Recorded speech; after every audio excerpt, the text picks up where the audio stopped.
మత్తయి సువార్త 10వ అధ్యాయం 8వ వచనం. రోగులను స్వస్థపరచుడి, రోగులను స్వస్థపరచుడి, చనిపోయిన వారిని లేపుడి, చనిపోయిన వారిని లేపుడి, కుష్ఠ రోగులను శుద్ధులనుగా చేయుడి, కుష్ఠ రోగులను శుద్ధులుగా చేయుడి, దయ్యములను వెళ్ళగొట్టుడి, దయ్యములను వెళ్ళగొట్టుడి.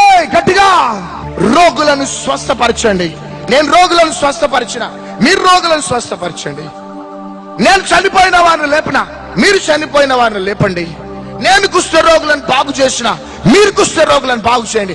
నేను దయ్యాలను వెళ్ళగొట్టి దేవుని యొక్క రాజ్యమును భూమి మీద తీసుకొని వచ్చినాను, మీరు కూడా దయ్యాలను వెళ్ళగొట్టాలా. సౌలులా ఉన్న దయ్యమును అపోస్తలులు కూల్చినారు కాబట్టి పరలోక రాజ్యము దమస్కు మార్గంలో సౌలుపై దిగింది. గట్టిగా చప్పట్లు కొట్టినంత. హల్లెలూయా. లూకా సువార్త 13వ అధ్యాయం 31వ వచనం. ఫాస్ట్. ఆ గడియలోనే కొందరు పరిసయ్యులు వచ్చి, నీవిక్కడ నుండి బయలుదేరి పొమ్ము, హేరోదు నిన్ను చంపగోరుచున్నాడని ఆయనతో చెప్పగా, ఆయన వారిని చూచి మీరు వెళ్ళి ఆ నక్కతో ఈలాగు చెప్పుడి, ఇదిగో నేడును రేపును నేను దయ్యములను వెళ్ళగొట్టుచు రోగులను స్వస్థపరచుచు మూడవ దినమున పూర్ణ సిద్ధి నొందెదను. గట్టిగా చెప్పండి కొడదాం. ఎవరితో చెప్పాలి? ఆ నక్కతో చెప్పు. ఎవడా నక్క? హేరోదు నక్క. భారతదేశంలో ఉన్న నక్కలతో ప్రభు మాట్లాడుతున్నాడు. గట్టిగా చెప్పట్లు కొడదాం. తెలంగాణ ఆంధ్ర రాష్ట్రాలలో ఉన్న నక్కలతో సవాలు చేస్తున్నాడు యేసయ్య. ఏ విధంగా సవాలు చేస్తున్నాడంటే, నేటును రేపును నేను దయ్యాలను వెళ్ళగొడతాను. గట్టిగా చప్పట్లు కొడదాం. నేడును రేపును ప్రజలకు నేను కౌన్సిలింగ్స్ ఇస్తాను, నేడును రేపును ప్రజలకు వాక్యం చెప్తాను. ఇట్లాంటి అనలే. నేడును రేపును నేను దయ్యాలను వెళ్ళగొడతానంతే. ఎందుకంటే దయ్యాలను వెళ్ళగొడితేనే గాని పరలోకం ఈ భూమి మీద దిగి వస్తుంది. గట్టిగా చప్పట్లు కొడదాం. హల్లెలూయా. కాబట్టి సార్వత్రిక సంగమా, ఈ ఉపవాస ప్రార్థనలు ఎందుకంటే బిడ్డ, వ్యక్తిగతంగా నీ ఉపవాస ప్రార్థన ద్వారా సంవత్సరాల తరబడి నీ కుటుంబంని నిన్ను స్వాధీనం చేసుకున్న ఆ సాతాను యొక్క శక్తుల ప్రభావం బలహీనం కావటానికే, నిన్ను నీ సంఘాన్ని కంట్రోల్ చేస్తున్న ఆ సాతాను యొక్క శక్తుల ప్రభావం బలహీనం కావటానికే, మన దేశ రాష్ట్రాలలో ఉన్న సాతాని శక్తుల ప్రభావం బలహీనం కావటానికే ఈ 50 దినాల ఉపవాస ప్రార్థనలు. మనం ఏం చేసిన వాడు మాట వినడు, వానికి ఏమాత్రము కూడా స్పర్శ ఉండదు, పండుకుంటాడు వాడు మంచిగా, వానికి ఏమాత్రం కూడా భయం ఉండదు సాతానికి. కానీ సంఘము ఉపవాస ప్రార్థనలు ప్రారంభిస్తేనే వానికి భయం. అందుకనే యేసయ్య అంటున్నాడు, రోగులను స్వస్థపరచుడి, చనిపోయిన వారిని లేపుడి, కుష్ఠరోగులను బాగు చేయడి, దయ్యాలను వెళ్ళగొట్టండి. గట్టిగా. నమ్మిన వారి వలన ఈ సూచక క్రియలు జరుగును, నా నామమున దయ్యాలను వెళ్ళగొట్టుదురు. ఆమెన్. దయ్యాలను వెళ్ళగొట్టే పరిచర్య పాస్టర్ ప్రవీణ్ దా యేసయ్యదా? గట్టిగా చెప్పండి. టీవీ ప్రోగ్రామ్ చూస్తున్న సేవకుడు విశ్వాసి, దయ్యాలను వెళ్ళగొట్టే పరిచర్య పాస్టర్ ప్రవీణ్ ది, సిస్టర్ చారుంది కాదు. 2000 సంవత్సరాల క్రితం నా యూదా గోత్రపు సింహమైన యేసయ్య చేసిన పరిచర్య, పరిసయ్యులను సద్దుకాయలను నోర్లను మూయించిన పరిచర్య, పరిసయ్యులను సద్దుకాయలను గడగడలాడించిన పరిచర్య.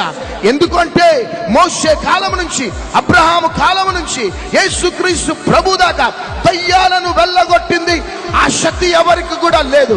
కానీ దయ్యాలను వెళ్ళగొట్టుచు పరిసయ్యులను సద్దుకాయలను గడగడలాడిస్తూ లోకానికి సవాలు విస్తున్న దేవుడే మేము ప్రకటించే అభిషక్తుడు ఆయననే నజరేయుడైన యేసు. గట్టిగా చప్పట్లు కొట్టున్నాడు. శిష్యులను పిలిచి, నేను చేసిన తొందరపడి మాత్రం ఈ పని చెయ్యొద్దు, దయ్యాలు మిమ్మల్ని చంపివేస్తాయి అనలే. అపోస్తులుడైన పౌలు వెళ్ళగానే ఆ దయ్యం అంటుంది, యేసుక్రీస్తు ఎవరో తెలుసు, పౌలు ఎవరో తెలుసు. గట్టిగా చప్పట్లు కట్ట. యేసు నామములో ఆజ్ఞాపించగానే దయ్యాలు వెళ్ళిపోయినాయి. కాబట్టి సార్వత్రిక సంగమా, ఎంతకాలము? మత్తయి లూకా సువార్త 13వ అధ్యాయం 18వ వచనములో ఉన్న ఆ స్త్రీ వలె ఎంతకాలం గూని వంగిపోయిన చచ్చిన బ్రతుకు బ్రతుకుతావు? ఎంతకాలము చచ్చిన క్రైస్తవ జీవితాన్ని జీవిస్తావు? నువ్వు బ్రతుకుతున్నావు గాని చచ్చిన క్రైస్తవుడుగానే బ్రతుకుతున్నావు. నీ ద్వారా నీకు ప్రయోజనం లేదు, సంఘానికి ప్రయోజనం లేదు, సమాజానికి, దైవ సేవకునికి ప్రయోజనం లేని క్రైస్తవ జీవితాన్ని ఎంత కాలం జీవిస్తావు? 18 సంవత్సరాల నుంచి ఆ దయ్యము ఆ సహోదరిని గూని రోగానికి గురి చేస్తే యేసయ్య వెళ్ళి ఆ స్త్రీని స్వస్థపరిచినాడు. ఎందుకంటే ఆ గూనిని కలుగజేసిన దయ్యాన్ని వెళ్ళగొట్టినాడు. అప్పుడు ఆమె స్ట్రైట్ అయిపోయింది. రెండో విషయాన్ని నేను చెప్తున్నాను. ఎందుకు ఉపవాస ప్రార్థనలు అంటే చచ్చిన నీవు బ్రతకటానికే. ఎందుకు ఉపవాస ప్రార్థనలు అంటే నీవు చల్లారిన స్థితిలో ఉన్నావు, చచ్చిన స్థితిలో ఉన్నావు. Will you please revive us again? కీర్తన గ్రంథము 85:6లో కీర్తనకారుడు అంటున్నాడు, Lord, will you please revive us again? వా! కీర్తనకారుడు అంటున్నాడు, ప్రభువా మమ్మల్ని మరలా బ్రతికించవా. అంటే మేము చచ్చిన స్థితిలో ఉన్నాం, మరలా నీవు మమ్మల్ని బ్రతికించాలా. గట్టిగా చప్పట్లు కొట్టండి. మనం ఎప్పుడు బ్రతుకుతామో తెలుసా? తిని పండుకుంటే కాదు, టీవీల ముందు కూర్చొని ప్రసంగాలు వింటూ ఉంటే కాదు. మనం ఎప్పుడు బ్రతుకుతాము అంటే ఉపవాస ప్రార్థన ద్వారానే మనం బ్రతుకుతాం. గట్టిగా చప్పట్లు కొడదాం. సంవత్సరాల తరబడి క్రైస్తవ జీవితంలో ఉన్నావు, క్రైస్తవుడిగా ముందుకు సాగుతున్నావు. ఒకవేళ సేవకునివైతే నీ సేవా జీవితంలో ఎండిపోయిన స్థితి, ఫలింపు లేదు. 30 మంది, 20 మంది, 10 మందితో నీ సేవా జీవితంలో వెళ్తున్నావేమో. I challenge you in the mighty name of Jesus. నువ్వు చచ్చినంత కాలం నీ సంఘం చచ్చిన స్థితిలో ఉంటది, నీ సేవ చచ్చిన స్థితిలో ఉంటది. కానీ ఈ ఉపవాస ప్రార్థనల ద్వారా నువ్వు బ్రతకాలా. నువ్వు బ్రతుకు, నీ సంఘం బ్రతుకుతుంది, నీ సేవ బ్రతుకుతుంది. సర్వలోకానికి నీ పరిచర్య ఆశీర్వాదకరంగా, దీవెనకరంగా ఉంటది. గట్టిగా చప్పట్లు కొడదామా? హల్లెలూయా. సాతాను యొక్క సామ్రాజ్యాలు కూలిపోయినప్పుడు, దేవుని యొక్క మహిమ సార్వత్రిక సంఘంపై దిగినప్పుడు చచ్చిన సంఘాలు బ్రతుకుతాయి. ఈ 50 దినాల ఉపవాస ప్రార్థనలు ఎందుకంటే సార్వత్రిక సంఘము బ్రతకడానికే. చివరి మాట చెప్పి నేను క్లోజ్ చేసేస్తాను. అపవాదికి ఇక కొద్ది సమయమే ఉన్నది. అందరు చెప్పండి. వాడు చేసే ప్రకటన గ్రంథం 12:10లో వాడు చేసే పని ఏంటిదంటే, వానికి కొద్ది సమయం ఉన్నది కాబట్టి వాడు చేసే భయంకరమైన పని భేదాభిప్రాయాలు కలుగజేస్తున్నాడు. అందరు చెప్పండి. భేదాభిప్రాయాలు, భార్యాభర్తలకు మధ్యలో భేదాభిప్రాయాలు, పిల్లలకి తల్లిదండ్రులకు మధ్యలో భేదాభిప్రాయాలు, కుటుంబంలో భేదాభిప్రాయాలు. అంతేకాక దైవ సేవకునికి సంఘానికి భేదాభిప్రాయాలు, సంఘానికి వస్తున్న విశ్వాసులలో భేదాభిప్రాయాలు, ఈ రాష్ట్రానికి ఆ రాష్ట్రానికి భేదాభిప్రాయాలు, ఈ దేశానికి ఆ దేశానికి భేదాభిప్రాయాలు. వాడు చేసే భయంకరమైన పని ఏంటిదంటే, వానికి ఇక కొద్ది సమయం ఉన్నది కాబట్టి వాడు భేదాభిప్రాయాలు కలుగజేస్తున్నాడు. హల్లెలూయా. ఏం చేస్తున్నాడు? కుటుంబాలలో భార్యాభర్తలకు మధ్యలో భేదాభిప్రాయాలు, పిల్లలకి తల్లిదండ్రులకి భేదాభిప్రాయాలు, అత్తా కోడలికి భేదాభిప్రాయాలు, మామగారికి అల్లునికి భేదాభిప్రాయాలు. అంతేకాక కుటుంబాన్ని చేయటమే కాదు గాని సేవకునికి మధ్యలో భేదాభిప్రాయాలు, సంఘానికి సేవకునికి భేదాభిప్రాయాలు, దేశ రాజకీయాలలో, రాష్ట్ర రాజకీయాలలో భేదాభిప్రాయాలు. హల్లెలూయా. కాబట్టి వాడు ఆ శక్తి బలహీనం ఎప్పుడైపోయి ప్రజలపై ఆ ఐక్యత ఎప్పుడు దిగుతుందంటే ఉపవాస ప్రార్థన. మన దేశంపై, మన రాష్ట్రాలపై, మన సంఘాలపై, మన క్రైస్తవ కుటుంబాలపై ఐక్యత అనే ఆత్మను దేవుడు అనుగ్రహిస్తాడు. కాబట్టి ఉపవాస ప్రార్థనలు ఎందుకు అంటే చచ్చిన నీవు బ్రతకాలా. ఆమేన్. గట్టిగా చప్పట్లు కొట్టండి. చచ్చిన నీవు బ్రతకాలా. రెండోదిగా సాతాను యొక్క సామ్రాజ్యాలన్నీ కూడా కుప్పకూలిపోవాలి. అంతేకాక నీ కుటుంబంలో ఐక్యత దిగాల. గట్టిగా చప్పట్లు కొడదాం. ఒకవేళ నీ భర్త నీ మాట వింటలేడా, పంచాయతీలు పెట్టకు, పెద్దలను పిలిపియకు, బ్యాగ్ పట్టుకొని పుట్టింటికి వెళ్తే అప్పుడైనా బుద్ధి వస్తుంది కదా అని వెళ్ళటం కాదు. నీ భర్త మాట వినకపోతే స్త్రీ భార్యగా ఉపవాస ప్రార్థనలు ప్రకటించుకో, రహస్యంగా. గట్టిగా చప్పట్లు కొట్టండి. నీ భార్య మాట వింటలేదా, నీకు లాయర్ నోటీస్ పంపుతున్నదా, పిల్లలని మాటి మాటికి విసిగిస్తూ అత్తగారింటికి వెళ్ళిపోతుందా, ఆమె మీద చెయ్యి వేయటం కాదు, కౌన్సిలింగ్స్ చేయటం కాదు, పంచాయతీలు పెట్టడం కాదు, అత్తగారింటికి పంపటం కాదు, భర్తగా పురుషునిగా ఉపవాస ప్రార్థన ప్రారంభించంతే ప్రభు వెళ్ళి నీ భార్యను మార్చేస్తాడు.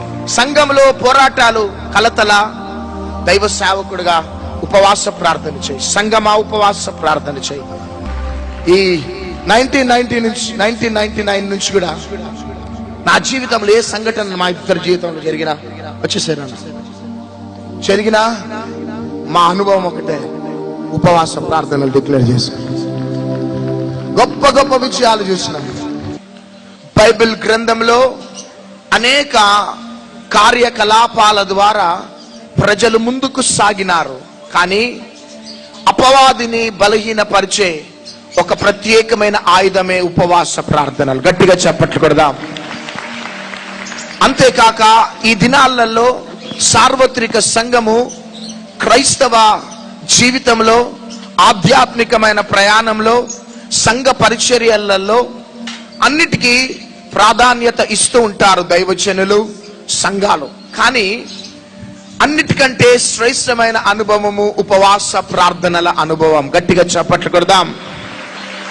ఆయా కార్యక్రమాల ద్వారా ఆయా దేవుని యొక్క పని జరుగుతుంది. కానీ అపవాదికి భయాన్ని, ఆందోళనని కలిగించే అనుభవమే ఉపవాస ప్రార్థనల యొక్క అనుభవం. గట్టిగా చప్పట్లు కొడదాం. కాబట్టి ఆది కాండం నుంచి ప్రకటన గ్రంథం దాకా కూడా మనం చూసుకున్నట్లయితే మోషే ఉపవాస ప్రార్థనలలో గడిపినట్లు దేవుని వాక్యం సెలవిస్తుంది. యెహోషువ, కాలేబు, ఏలియా, ఎలీషాలు, దావీదు క్రొత్త నిబంధనలోకి రాగానే యేసుక్రీస్తు ప్రభుతో ఉపవాస ప్రార్థనలు ముగించబడ్డాయి అంటానికి వీల్లేదు. కానీ యేసుక్రీస్తు ప్రభు ఉపవాస ప్రార్థనలతోనే తన పరిచర్య ప్రారంభించినాడు. గట్టిగా చప్పట్లు కొడదాం. గట్టిగా. తాను ఒక బలమైన మహిమ కలిగిన సేవ చేయాలి కాబట్టి యోర్దాను నది నుంచి బాప్తిజం తీసుకొని బయటికి రావటంతోనే దేవుని యొక్క ఆత్మ యేసుక్రీస్తు ప్రభువును అరణ్యంలోకి బలవంతంగా తీసుకొని వెళ్ళిపోయినట్లు దేవుని యొక్క వాక్యం సెలవిస్తున్నది. కాబట్టి 40 దినాల ఉపవాస ప్రార్థనలు ముగించుకొని ఆత్మ బలముతో గలిలియాలో అడుగు పెట్టినట్లు దేవుని వాక్యం సెలవిస్తున్నది. కాబట్టి సార్వత్రిక సంఘానికి ఉపవాస ప్రార్థనలు అనేటి కొత్త కాదు. కానీ ఉపవాస ప్రార్థనలు శ్రేష్టమైనవి అని తెలుసు. అయితే ఉపవాస ప్రార్థనలకి ఇంపార్టెన్స్ ఇవ్వలేకపోవటమును బట్టే సంఘాలలో, క్రైస్తవ కుటుంబాలలో, దేశంలో, రాష్ట్రాలలో అపవాది యొక్క సామ్రాజ్యాలు కట్టబడుతున్నాయి. కానీ నిజమైన ఉపవాస ప్రార్థనలు సార్వత్రిక సంఘము ద్వారా గాని ప్రారంభించబడితే భారతదేశంలో, తెలంగాణ, ఆంధ్ర రాష్ట్రాలలో ఉన్న ఆ అపవాది సామ్రాజ్యాలన్నీ కూడా ప్రభు కుప్పకూల్ చేస్తాడు. గట్టిగా చప్పట్లు కొడదాం. మా యొక్క సేవ ప్రారంభం నుంచి కూడా ఇప్పటిదాకా కూడా 1999 నుంచి కూడా ఈ అట్టడుగున కూరిపోయిన ఈ యొక్క సేవ పరిచర్య యావత్ ప్రపంచానికి రీచ్ కావటానికి కాదు. గాని ఇదిగో శక్తి చేతనైనను, బలము చేతనైనను, వాక్ చాతుర్యం చేతనైనను మేము సేవలో అడుగు పెట్టలేదు. కానీ 1999 నుంచి కూడా ఇప్పటిదాకా కూడా పరిశుద్ధాత్మ దేవుడు మాకు నేర్పించిన ఒకే ఒక మహిమ కలిగిన అనుభవం ఉపవాస ప్రార్థనల యొక్క అనుభవం. గట్టిగా చప్పట్లు కొడదాం. కాబట్టి ఆ దినము నుంచి కూడా ఉపవాస ప్రార్థనలు మేము ప్రారంభించినాం. ప్రారంభ దశలో మేము ఎవరికి లెక్కలో లేము. ప్రారంభ దశలో ఎవరు కూడా మమ్మల్ని పట్టించుకునేవారు కాదు. ప్రారంభ దశలో మేమందరికి కూడా ఒక జోకర్ల లాగా వెలివేయబడిన స్థితిలో, మేము తృణీకరింపబడిన స్థితిలో ఉన్నప్పుడు ఈ మహిమ కలిగిన అనుభవాన్ని పరిశుద్ధాత్మ దేవుడు మాకు నేర్పించి క్రమక్రమంగా ఈ ఉపవాస ప్రార్థనలు మాత్రమే ఈ పరిచర్యని యావత్ ప్రపంచానికి తీసుకొని వెళ్ళినాయి. చేతులు పైకెత్తి గట్టిగా చప్పట్లు కొడదాం. కేవలము పరిమితమైన సేవకులకి, సంఘాలకే ఈ అనుభవం ఉండటం కాదు, గాని నిజంగా ఈ అంత్య దినాలలో, చివరి రోజులలో సార్వత్రిక సంఘము వెళ్ళవలసిన మహిమ కలిగిన అనుభవమే ఉపవాస ప్రార్థనల యొక్క అనుభవం. గట్టిగా చప్పట్లు కొడదాం. చాలా మంది ఉపవాస ప్రార్థనలు చేస్తారు. ఆ ఉపవాస ప్రార్థనలలో వారు ఏదో పరిశుద్ధులుగా ఫీల్ అవుతుంటారు. ఎవరితో మాట్లాడరు, ఎవరిని పలకరించరు. వారిని చూడగానే సమాజము, కుటుంబం భయపడాలి. సీరియస్ గా ఉంటారు, పలకరించరు. ముఖంలో నవ్వు ఉండదు, ముఖంలో ప్రేమ ఉండదు. చాలా సీరియస్ గా ఫీల్ అవుతూ ఉంటారు ఉపవాస ప్రార్థనలు అనగానే. ఇల్లంతా కూడా భయంతో ఉంటది. భార్య భర్తతో మాట్లాడలేదు, పిల్లలు తండ్రితో మాట్లాడలేరు. ఈ విధంగా ఒక స్పెషల్, ఒక యూనిక్ ఫీలింగ్స్ అనేటి ఉపవాస ప్రార్థనలలో ఆయా ప్రజలు పాటిస్తూ ఉంటారు. కానీ ఉపవాస ప్రార్థనలు అంటే దేవునితో సన్నిహిత బాంధవ్యమే ఉపవాస ప్రార్థనలు. గట్టిగా చప్పట్లు కొడదాం. అది ఒక మంచి దేవునితో ఒక సన్నిహిత బాంధవ్యమే ఉపవాసానికి కారణం. ఉపవాస ప్రార్థనలలో మాత్రమే మనము దేవునితో సన్నిహిత బాంధవ్యం కలిగి ఉండగలుగుతాం. పాత నిబంధనలో మనం చూసుకున్నట్లయితే గ్రీక్ లో ఉపవాస ప్రార్థనలకి గ్రీక్ లో ఉన్న అర్థం ఏంటిదంటే సుమ్ అనే మాటకి అర్థం ఏంటిదంటే క్లోజ్ యువర్ మౌత్ అని అర్థం. ఆ దినాలలో ఆ యొక్క దైవజనులైనా సేవకులైనా ఇతరులతో మాట్లాడొద్దు, ఏ భోజనం కూడా తినొద్దు. గోనె పట్టు కట్టుకొని ఉపవాసం ఉండి ప్రార్థన చేస్తుండేవారు. పాత నిబంధనలో గ్రీక్ లో మీనింగ్ ఏంటిదంటే క్లోజ్ యువర్ మౌత్ అంటే నీ నోరు మూసుకోవాలి, ఒకరితో మాట్లాడొద్దు, నువ్వు భోజనం తినొద్దు. కానీ క్రొత్త నిబంధనలో యేసుక్రీస్తు ప్రభు వచ్చిన తర్వాత హీబ్రూలో ఆ యొక్క అర్థం ఏంటిదంటే మెత్సియో అనే దానికి అర్థం ఏంటిదంటే అబ్స్టైన్ ఫ్రమ్ సాలిడ్ ఫుడ్స్ అంటే బలమైన పోషక ఆహారాల నుంచి మనం దూరం అయిపోవాలి. గట్టిగా చప్పట్లు కొడదాం.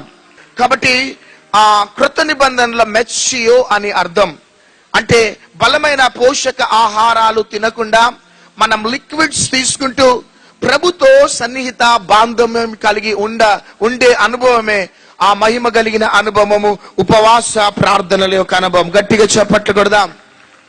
కాబట్టి ఈ క్రొత్త నిబంధనలో సార్వత్రిక సంఘము అన్నిటికీ ఇంపార్టెన్స్ ఇస్తూ ఉంటారు. క్వయర్ అనగానే, పాటలు అనగానే వారం నుంచి ఆ యొక్క క్వయర్ ప్రాక్టీస్ లో ఉంటారు.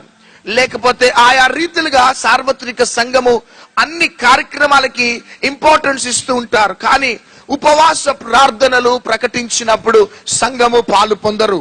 ఉపవాస ప్రార్థనలు అనగానే సంఘానికి ఇష్టం లేదు, సార్వత్రిక సంఘానికి ఇష్టం లేదు. ఎంజాయ్ చేయవలసిన కార్యక్రమాలకి సార్వత్రిక సంఘం ఈ దినాలలో ఇంపార్టెన్స్ ఇస్తున్నారు. కాబట్టి అపవాది అయిన సాతాను భారతదేశంలో తెలంగాణ, ఆంధ్ర రాష్ట్రాలలో వాడు విజృంభిస్తున్నాడు. కానీ ఇంపార్టెన్స్ ఇవ్వవలసిన కార్యక్రమాలకి సార్వత్రిక సంఘం గాని ఇంపార్టెన్స్ ఇస్తే భారతదేశంలో తెలంగాణ, ఆంధ్ర రాష్ట్రాలలో వాని యొక్క రాజ్య స్థాపన అంతా కూడా పునాదులతో సహా దేవుడు బద్దలు చేస్తాడు. గట్టిగా చెప్పకూడదాం. కాబట్టి సార్వత్రిక సంఘమా, దేవుని ప్రజలారా, ఈ టీవీ ప్రోగ్రామ్ ఏ దేశంలో నుంచి, ఏ రాష్ట్రంలో నుంచి నువ్వు చూస్తున్నావో కానీ ఈ 50 దినాల ఉపవాస ప్రార్థనల ద్వారా ఏదో కల్వరి బ్యానర్లు లిఫ్ట్ చేయటం కాదు, మేమేదో ప్రార్థన పరులమని లోకానికి చూపించటానికి కాదు. కానీ ఈ ఉపవాస ప్రార్థనల ద్వారా నిజంగా పరలోక సైన్య సమూహము భారతదేశంలో తెలంగాణ, ఆంధ్ర రాష్ట్రాలలో దిగబోతున్నది. గట్టిగా చప్పట్లు కొడదాం. కాబట్టి ఉపవాస ప్రార్థనలు అనేటి సార్వత్రిక సంఘానికి చాలా శ్రేష్టమైనవి. ఎందుకు మనం ఉపవాస ప్రార్థనలు ఉండాలి? ఒక 3 మాటలు చెప్పి నేను క్లోజ్ చేసేస్తాను. సార్వత్రిక సంఘము ఉపవాస ప్రార్థనలు ప్రకటించాలి. గట్టిగా చప్పట్లు కొడదాం. ప్రతి క్రైస్తవుడు ఉపవాస ప్రార్థనలు చెయ్యాలా? ఆమేన్. ప్రతి సేవకుడు ఉపవాస ప్రార్థనలు చెయ్యాలా? ఆమేన్. ఎందుకు ఉపవాస ప్రార్థనలు చేయాలంటే కొరింథీయులకు రాసిన 2వ పత్రిక 4వ అధ్యాయం 16వ వచనం. కావున మేము అధైర్యపడము, మా బాహ్య పురుషుడు కృషించుచున్నను, మా బాహ్య పురుషుడు కృషించుచున్నను, ఆంతర్య పురుషుడు దినదినము నూతన పరచబడుచున్నాడు. మా అంతరంగ పురుషుడు దినదినము బలం పొందుకుంటున్నాడు. గట్టిగా చెప్పట్లు కొడదాం. ఎందుకు సార్వత్రిక సంఘం ఉపవాస ప్రార్థనలలో ఉండాలంటే మన బాహ్య పురుషుడు కృషించిపోతూ ఉంటాడు, మన అంతరంగ పురుషుడు బలం పొందుతూ ఉంటాడు. బాహ్యంగా శారీరకంగా అనేక రీతిలుగా మనం ముందుకు సాగిపోతూ ఉంటాం కొన్నిసార్లు. కానీ కౌన్సిలింగ్స్ ద్వారా దేని ద్వారా మనం బలం పొందుకోలేము. కానీ మనం ఉపవాస ప్రార్థనలు మనం ప్రకటించి ఉపవాస ప్రార్థనలలో మనం ముందుకు సాగినప్పుడు మన బాహ్య పురుషుడు దినదినము కృషించిపోతుంటాడు, అంతరంగ పురుషుడు బలం పొందుకుంటూ ఉంటాడు. గట్టిగా చెప్పట్లు కొడదాం. శరీర క్రియలు, శరీరాశ, నేత్రాశ, జీవపు డంబము ద్వారా అడుగడుగున ఒక క్రైస్తవుడు బలహీనమైపోతూ ఉంటే, శోధనలకు లొంగిపోతుంటే, చెడ్డ ఆలోచనల ద్వారా, చెడ్డ చెడ్డ మాటల ద్వారా, చెడ్డ చెడ్డ తలంపుల ద్వారా దేవుని యొక్క చిత్తంలో లేని ఆయా అడుగులు వేస్తూ ఉండే సమయంలో, కుటుంబం కన్ఫ్యూషన్స్ లో ఉన్నప్పుడు, కుటుంబం ఆందోళనతో ఉన్నప్పుడు, కుటుంబం అంతా కూడా ఆయా రీతిలుగా మానసికమైన ఒత్తిళ్లు అనుభవించే సమయంలో దేని ద్వారా నీవు బలం పొందుకోలేవు, విడుదల పొందుకోలేవు. గాని నీవు నీ కుటుంబము ఉపవాస ప్రార్థనలు ప్రకటించుకున్నప్పుడు బాహ్య పురుషుడు కృషించిపోతూ ఉంటాడు, అంతరంగ పురుషుడు బలం పొందుతూ ఉంటాడు. గట్టిగా చెప్పట్లు కొడదాం. చూడండి, ఇశ్రాయేలీయులు ఆయా రీతిలుగా బలహీనపరిచినప్పుడు మోషే 40 దినాలు ఉపవాస ప్రార్థనలలో దేవునితో గడిపినాడు. 40 దినాలు ఉపవాస ప్రార్థనలు అయిపోయిన తర్వాత ఆత్మ బలముతో బయటకు వచ్చినాడు. గట్టిగా చెప్పట్లు కొడదాం. అప్పటిదాకా కూడా మోషే ముందు నిలబడి మాట్లాడే ఇశ్రాయేలీయులు మోషేతో మాట్లాడలేకపోయినారు. కారణం ఏంటిదంటే మోషే ముఖమంతా కూడా సూర్య తేజస్సుతో నిండిపోయింది, దేవుని యొక్క మహిమతో నింపుకొని ఉన్నది. బాహ్య పురుషుడు మోషే జీవితంలో కృషించిపోయి, అంతరంగ పురుషుడు దేవుని యొక్క మనస్సుతో, దేవుని యొక్క అభిషేకంతో, దేవుని యొక్క శక్తితో నిండుకున్నట్లు దేవుని యొక్క వాక్యం సెలవిస్తున్నది. ఆయా రీతిలుగా శరీర క్రియల ద్వారా బలహీనమైపోతున్నావు, ముందుకు సాగలేకపోతున్నావు. కానీ ఎంతకాలం ప్రభా ఈ శరీర క్రియలను నేను జయించలేకపోతున్నాను, ఈ శారీరక సంబంధమైన కోరికలు నేను జయించలేకపోతున్నాను, ఎందుకు ఈ లోకానికి నేను ఆకర్షితుడని అయిపోతున్నాను, ఎందుకు నేను ఆయా రీతిలుగా బలహీనం అయిపోతున్నాను, ఎందుకు నాలో కోపము, అసూయ, కుళ్ళు, ద్వేషం, క్షమించలేని గుణము ఎందుకు నాలో అకస్మాత్తుగా పనిచేస్తున్నది? ఎప్పుడైనా నువ్వు ఆలోచించినావా? కానీ ఆ శరీర క్రియలన్నీ కూడా నీలో చనిపోవాలంటే నువ్వు ఉపవాస ప్రార్థనలో అడుగు పెట్టాలా? నువ్వు ఎప్పుడైతే ఉపవాస ప్రార్థనలో అడుగు పెడతావో నీ బాహ్య పురుషుడు కృషించిపోతాడు, అంతరంగ పురుషుడు బలం పొందుకోగానే నీవు యేసుక్రీస్తు యొక్క గుణాతిశయములు నీలో కనబడతాయి. గట్టిగా చెప్పట్లు కొడదాం. ప్రేమ, కనికరము, వాత్సల్యత, క్షమాపణ ఇవన్నీ కూడా నీలో పని చేయటం ప్రారంభమవుతాయి. ఉపవాస ప్రార్థనలకు ముందు ఇతరులను క్షమించలేకపోయినావు, నీలో ఎవరు అంటే కోపము, అసూయ, కుళ్ళు, ద్వేషం. కానీ ఉపవాస ప్రార్థనలలోకి వెళ్ళి నువ్వు దేవునితో సన్నిహిత బాంధవ్యం కలిగి ఉండటమును బట్టి నువ్వు ఎవరిలాగా మారిపోతావంటే యేసయ్యలాగా మారిపోతావు. గట్టిగా చప్పట్లు కొడదాం. కాబట్టి ఉపవాస ప్రార్థనలు ఎందుకు అంటే మొదటి కారణం మన బాహ్య పురుషుడు కృషించిపోవాలి, మన అంతరంగ పురుషుడు బలము పొందుకోవాలి. దానికోసము సార్వత్రిక సంఘము ఉపవాస ప్రార్థనలు ప్రకటించాలి. ఎందుకు? సంఘాలలో భేదాభిప్రాయాలు, సంఘాలలో పోరాటాలు, సంఘాలలో వ్యతిరేకతలు, ఎందుకు సంఘాలు విడిపోవటం, సంఘాలు ఆయా రీతిలుగా రాజకీయాలు ఎంటర్ కావటం కారణం ఏంటిదంటే దైవ సేవకుడా, ఒకవేళ ఈ మహిమ కలిగిన అనుభవం ఈ రోజు దాకా లేకపోతే నోరు మూసుకో, ప్రార్థనా గదిలోకి వెళ్ళి నీ హృదయాన్ని తెరువు, నీ పక్షంలో దేవుడు యుద్ధం చేస్తాడు. నీ కుటుంబంలో కలతలు, నీ కుటుంబంలో పోరాటాలు, వ్యతిరేకతలు, మానసికమైన ఒత్తిళ్లు ఏం చేయాలో నీకు అర్థం కావటంలే. కానీ ఈ రోజు దాకా ఆయా ప్రయత్నాలు ప్రయత్నించినావేమో, విఫలమైపోయినావు, ఫలితం లేదు, విజయం లేదు. కానీ సార్వత్రిక సంఘమా, నీ కుటుంబంలో ఉన్న పోరాటాలను బట్టి ఉపవాసాలను ప్రకటించుకొని ప్రార్థనలో గడుపు. క్రమక్రమంగా దేవుడు నీ పక్షంలో యుద్ధం చేసి నీ కుటుంబంలో సమాధానాన్ని ఇస్తాడు. చేతులు పైకెత్తి గట్టిగా చప్పట్లు కొడదాం. రెండో మాట, ఎందుకు ఉపవాసాలలో ఉండాలంటే మత్తయి సువార్త 12వ అధ్యాయం 24 నుంచి 28. పరిసయ్యులు ఆ మాట విని, వీడు దయ్యములకు అధిపతి అయిన బయల్జెబూలు వలననే దయ్యములను వెళ్ళగొట్టుచున్నాడు గాని మరి ఒకని వలన కాదనిరి. ఆయన వారి తలంపుల నెరిగి వారితో ఇట్లనెను, తనకు తానే విరోధముగా వేరుపడిన ప్రతి రాజ్యము పాడైపోవును. తనకు తానే విరోధముగా వేరుపడిన ఏ పట్టణమైనను ఏ ఇల్లైనను నిలువదు. సాతానును వెళ్ళగొట్టిన ఎడల తనకు తానే విరోధముగా వేరుపడును. అట్లయితే వాని రాజ్యం ఎలాగు నిలుచును? నేను బయల్జెబూలు వలన దయ్యములను వెళ్ళగొట్టుచున్న ఎడల మీ కుమారులు ఎవరి వలన వాటిని వెళ్ళగొట్టుచున్నారు? కాబట్టి వారే మీకు తీర్పరులై యుందురు. దేవుని ఆత్మ వలన నేను దయ్యములను వెళ్ళగొట్టుచున్న ఎడల నిశ్చయముగా దేవుని రాజ్యము మీ యొద్దకు వచ్చియున్నది. గట్టిగా చేపట్లు కొడదాం. పరలోక ప్రార్థనల్లో పరలోకమందున్న మా తండ్రి, నీ నామం పరిశుద్ధపరచబడును గాక, నీ రాజ్యము వచ్చును గాక, నీ చిత్తం పరలోకమందున్నట్లే భూమి మీద నెరవేరును గాక. గట్టిగా చేపట్లు కొడదాం. చూడండి, నీ రాజ్యము ఈ భూమి మీద దేవుని యొక్క రాజ్యము దిగాలి. ఆమెన్.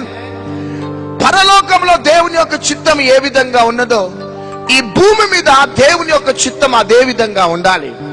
పరలోకంలో కొట్లాటలు ఉండవు, అసమాధానం ఉండదు, కలతలు ఉండవు, పోరాటాలు ఉండవు, వ్యతిరేకతలు ఉండవు, యుద్ధాలు ఉండవు. ఇవన్నీ కూడా పరలోకంలో ఉంటావు. ఆ పరలోకము ఈ భూమి మీదకి రావాలి. అదే దేవుని యొక్క రాజ్యము ఈ భూమి మీదకి రావటం. గట్టిగా చప్పట్లు కొడదాం. దేవుని ఆత్మ వలన నేను దయ్యాలను వెళ్ళగొట్టుచున్నాను. దేవుని రాజ్యము ఈ భూమి మీదకి వచ్చింది. గట్టిగా చప్పట్లు కొడదాం. సాతానుతో యుద్ధం చేయలేడు. సాతాను అనుచరులతో యుద్ధము చేయలేరు. యేసయ్య అంటున్నాడు, నేను బయల్జెబూల వలన దయ్యాలను వెళ్ళగొట్టుటలే. దేవుని ఆత్మ వలన నేను దయ్యాలను వెళ్ళగొట్టుచున్నాను. దేవుని ఆత్మ వలన ఈ భూమిని స్వాధీనం చేసుకున్న దయ్యపు సామ్రాజ్యాలను కొలుస్తున్నాను. దేవుని ఆత్మ వలన దయ్యపు కార్యక్రమాలపై నేను దాడులు చేస్తున్నాను. కాబట్టి పరలోకం ఈ భూమి మీదకి దిగి వచ్చింది. గట్టిగా చప్పట్లు కొట్టాలా? గట్టిగా. ఆయా ఉజ్జీవపు ప్రసంగాల ద్వారా పరలోకం ఈ భూమి మీదకి రాదు. ఆయా ఉజ్జీవపు ప్రార్థనల ద్వారా పరలోకం ఈ భూమి మీదకి రాదు. ఆయా కౌన్సిలింగ్స్ ద్వారా, ఆయా లెక్చరర్స్ ద్వారా పరలోకం ఈ భూమి మీదకి రాదు. నీ జ్ఞానం ద్వారా, నీ తలాంతుల ద్వారా, నీ వాక్చాతుర్యం ద్వారా పరలోకాన్ని ఈ భూమి మీదకి నీవు తీసుకొని రాలేవు. కానీ పరలోకం భూమి మీదకి రావాలి అంటే భూమిని స్వాధీనం చేసుకున్న ఆ సాతాను సామ్రాజ్యాలు కూలిపోవాలంతే. నేను ఆత్మ వలన దయ్యాలను వెళ్ళగొట్టుచున్నాను. గట్టిగా గట్టిగా.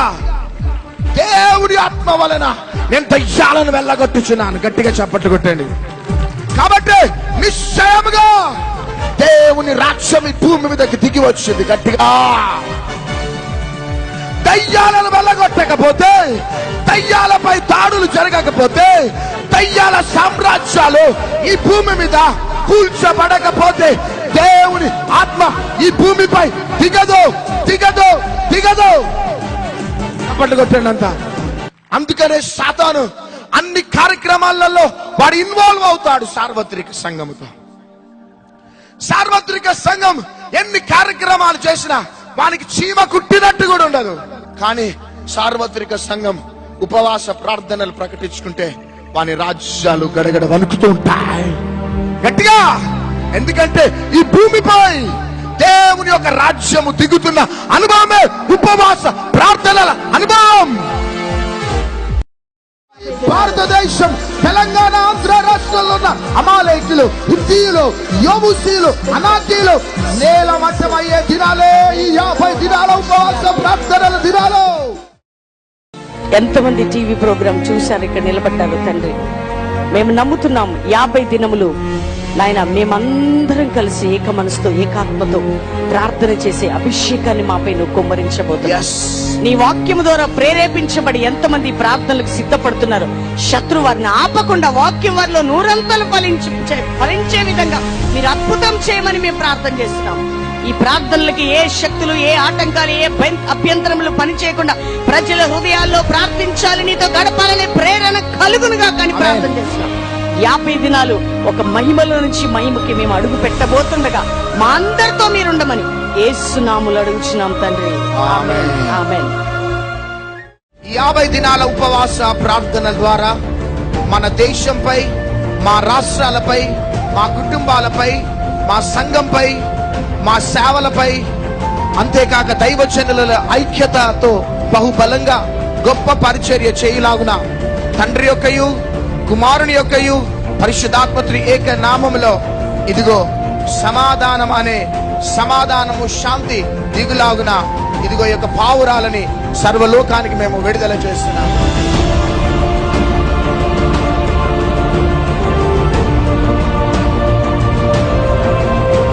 పరిశుద్ధాత్మ దేవుడు మన దేశం మీదకి పరిశుద్ధాత్మ రూపంలో దిగి వచ్చి మన దేశాన్ని ఆశీర్వాదాలతో, సస్యశ్యామలతో, అంతేగాక సంఘాలని, నాయకులని, మన దేశాన్ని పరిపాలించే పెద్దలని దేవుని యొక్క సమాధాన సన్నిధి 50 దినముల తర్వాత దిగులాగిన పరిశుద్ధాత్మ గుర్తు, పరిశుద్ధత గుర్తు అనేటువంటి ఈ పావురాన్ని మన దేశం మీదకి, మన ప్రజల మీదకి ఎగరేస్తున్నాం. ఆమేన్.